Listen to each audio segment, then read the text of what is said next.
The most horrifying deaths ever recorded. Here are some of the most horrifying deaths ever recorded in human history, from people trapped in impossible situations to moments of pure terror and unimaginable pain. I have gathered 5 documented cases that are guaranteed to make you shudder.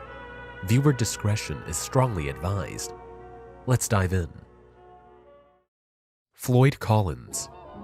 On January 30th, 1925, 37-year-old Floyd Collins, an experienced explorer from Kentucky, became trapped in Sand Cave, a narrow section of the Mammoth Cave system. The passage was only 18 inches wide and about 8 feet long, winding deep underground through jagged limestone. While crawling through a tight crawlway, a 26-pound boulder shifted, pinning his leg against the stone. Immediate, piercing pain shot through his bones as he struggled to free himself, each movement tearing his skin and fingernails. The cave was pitch black, with damp, cold air around 10 degrees Celsius, 50 degrees Fahrenheit. Water dripped intermittently from the ceiling, echoing like sinister whispers. Hunger and thirst gnawed at him as he tried to conserve strength, and fear clawed relentlessly at his mind.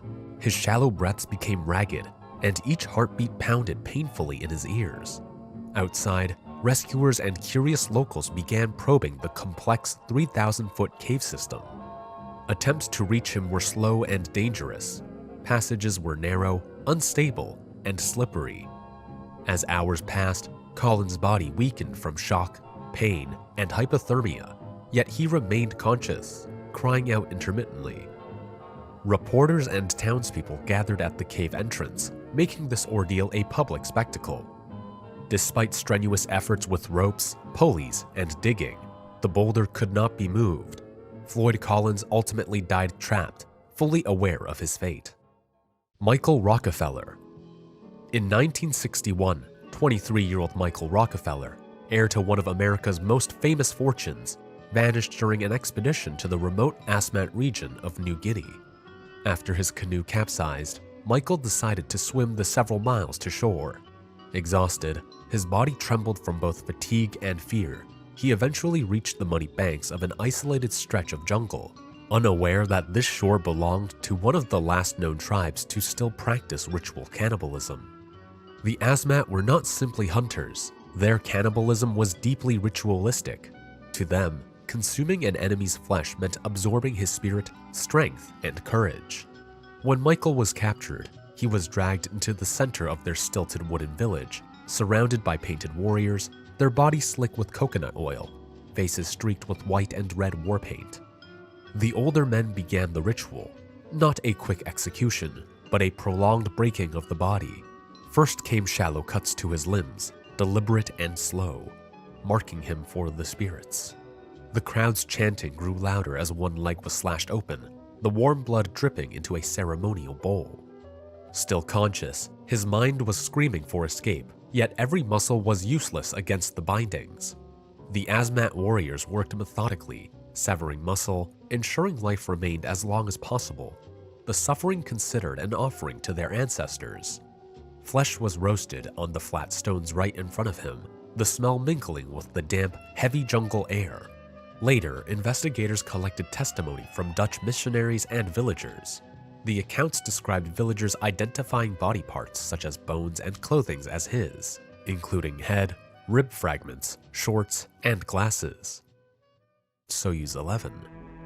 On June 30th, 1971, after a record-setting 23-day mission aboard the world's first space station, Salyut 1, 3 Soviet cosmonauts, Georgy Dobrovolsky, Viktor Patsayev, and Vladislav Volkov, began their journey home aboard Soyuz 11.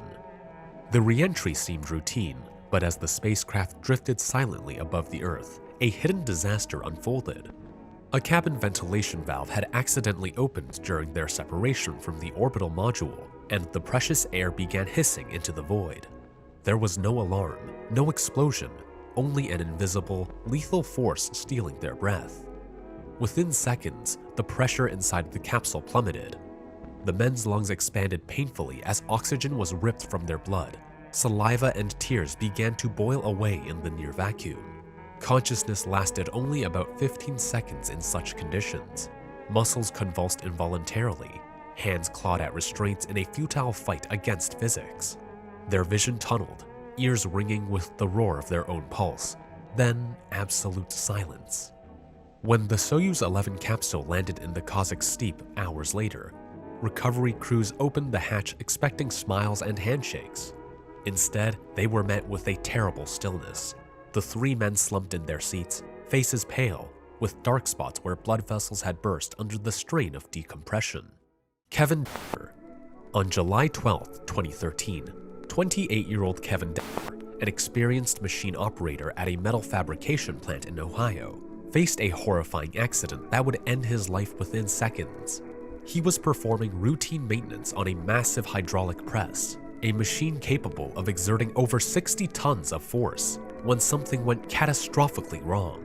Kevin was aligning a heavy metal component when the press suddenly activated. The steel plates descended with almost unimaginable force, compressing his torso against the immovable base. Witnesses reported hearing the machine hum, then a sharp, unnatural crunch. Kevin's arms were pinned, his chest pressed into the unyielding steel. Every instinct screamed at him to escape, but the pressure was instantaneous and merciless.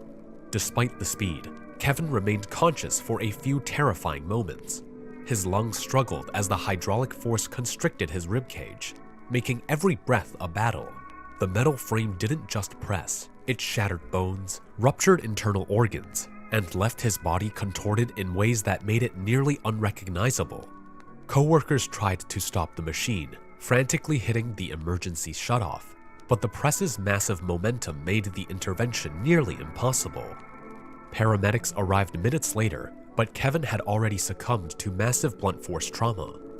OSHA's investigators later confirmed that while Kevin was highly experienced, a small lapse in the safety interlock and the high-speed nature of the press left zero chance for survival once the accident started. Colin Scott. On June 7, 2016, 23-year-old Colin Scott from Oregon was hiking with his sister in Yellowstone National Park in the notoriously dangerous Norris Geyser Basin. Despite numerous warning signs about the acidic and boiling pools, Colin approached one of the geothermal springs, a vivid turquoise pool with steam rising aggressively, its water reaching temperatures exceeding 80 degrees Celsius and with a pH as low as 1.5, comparable to battery acid. As he stepped onto the thin, unstable crust near the spring, the ground gave way beneath him. He plunged directly into the superheated, corrosive water. Immediate and extreme pain would have engulfed him, chemical burns searing through skin and subcutaneous tissue while thermal shock caused nerve endings to fire erratically. His muscles would have spasmed uncontrollably from both pain and heat, while the acid began breaking down proteins and fats almost instantly, eating through the skin and underlying tissues. The chemical reaction produced noxious gases and fumes, likely causing involuntary inhalation of toxic vapors, burning the respiratory tract. Fully conscious in those horrifying seconds, Colin would have experienced extreme terror as his body was literally disintegrated. The acid attacked every exposed surface, denaturizing enzymes and destroying cell membranes, while the high temperature accelerated the tissue breakdown.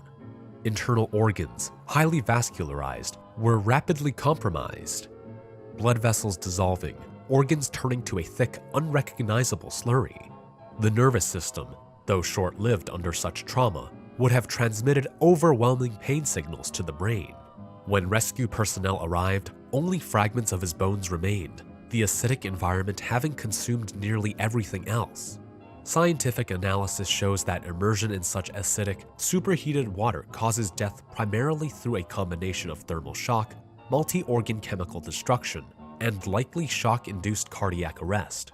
The official reports confirmed the extremity of the chemical and thermal damage, and news outlets like The Guardian documented the incident as one of the rare, grisly examples of a naturally lethal environment claiming a human life. These 5 cases are not fiction. They are real, documented events that show just how fragile life can be. Each story exposes unimaginable physical pain, mental torment, and psychological horror, reminding us of the extreme risks that exist in the world. But while these tragedies are harrowing, they also serve as a powerful lesson. Life is precious, And every moment matters.